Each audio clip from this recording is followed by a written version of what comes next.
Hello, students! So far we have discussed motion, where objects move at a constant speed or velocity. But think about it. In our daily lives, does this really happen often? When you ride a bicycle or travel in a car, you are constantly speeding up, slowing down. Today, we are going to learn about the physics behind this change. Just think for a moment. Imagine a car waiting at a traffic signal. Its velocity is 0.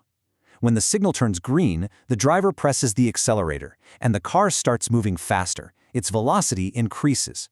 Then, seeing another signal ahead, the driver applies the brakes, and the velocity starts to decrease until it becomes 0 again. So you see, in both situations, the velocity is not constant, it is changing. And this change is exactly what we are going to study today. Exactly. In most real-world situations, the velocity of an object changes. This kind of motion, as we know, is called non-uniform motion. But how do we describe this change? How do we measure it? For this, we need to introduce a new physical quantity. So during non-uniform motion, the velocity is changing with time. One moment it might be low, the next moment it might be high. We need a way to measure not just that the velocity is changing, but how fast it is changing. Right? There is a big difference between a car that goes from 0 to 60 in 3 seconds and one that takes 10 seconds. And this measure is what we call acceleration. Let me repeat that. Acceleration is the measure of the change in the velocity of an object per unit of time. It tells us how quickly the velocity is changing. So, now that we understand the concept of acceleration, the next logical question is, how do we calculate it? Just like we have formulas for speed and velocity, we have a formula for acceleration as well. The formula is quite straightforward. We write acceleration, represented by the small letter a, as the change in velocity divided by the time taken. And its SI unit is meters per second squared, written as m squared per second. Now, this unit might seem a little strange. It simply means meters per second.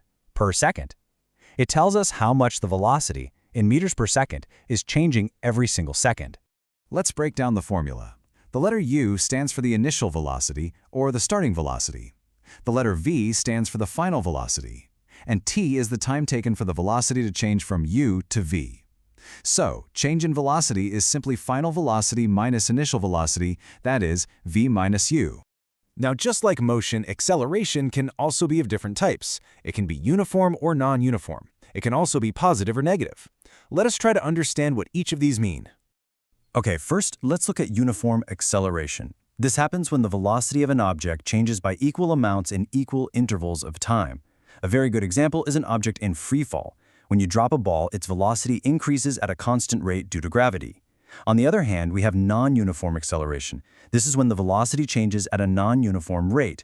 Think about a car moving on a busy, crowded street. It speeds up, then slows down, then speeds up again. The change is not constant. Now let's talk about the direction. Acceleration is positive when it is in the same direction as the velocity. When this happens, the velocity of the object increases.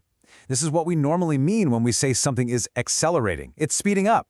And what about negative acceleration? Well, this happens when the acceleration is in the opposite direction to the velocity. This causes the velocity to decrease. Negative acceleration is also very commonly called deceleration or retardation. A perfect example is applying brakes in a moving car. Now, please pay close attention here. This is a very important point where many students get confused. A negative sign for acceleration does not mean the object is moving backwards. No, it simply means the velocity of the object is decreasing. A car can be moving forward, but if the driver applies the brakes, the acceleration is negative. The car is still moving forward, but it is slowing down. All right, I think we have understood the concepts well. Now the best way to become confident with these ideas is to apply them. So let's solve a numerical problem together from your textbook.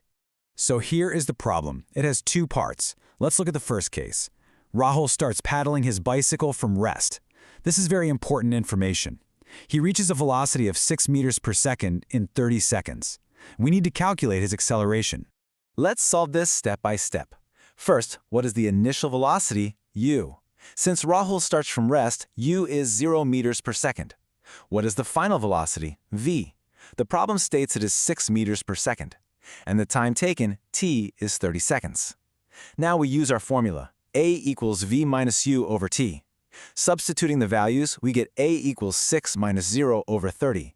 This gives us 6 divided by 30, which is 0.2 meters per second squared. Since the answer is positive, it means the velocity is increasing. Now let's look at the second case. Rahul then applies the brakes and his velocity decreases to 4 meters per second in the next 5 seconds. We have to calculate the acceleration in this situation. Now be careful.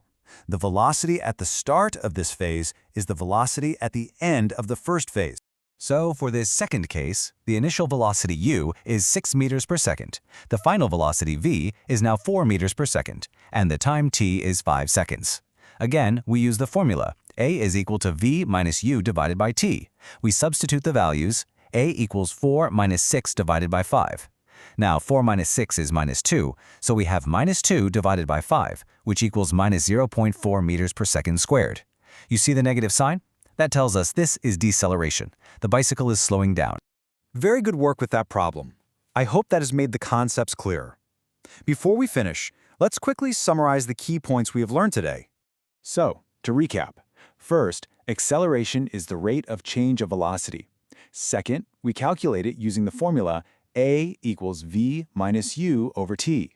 Third, acceleration can be uniform or non-uniform. And finally, positive acceleration means the velocity is increasing, while negative acceleration or deceleration means the velocity is decreasing. So we have now understood the concept of acceleration, and we know how to put a number to it. But wouldn't it be wonderful if we could actually see this change happening? Well, we can. In our next class, we will learn how to represent motion, including acceleration, using graphs. This is a very powerful way to visualize an object's entire journey. So I want you to think about this until we meet next. How is it possible for a simple drawing, a graph on paper, to tell us the complete story of an object's motion? How can it show us when it was speeding up, when it was slowing down, or when it was moving at a steady speed? We will find out the answers together.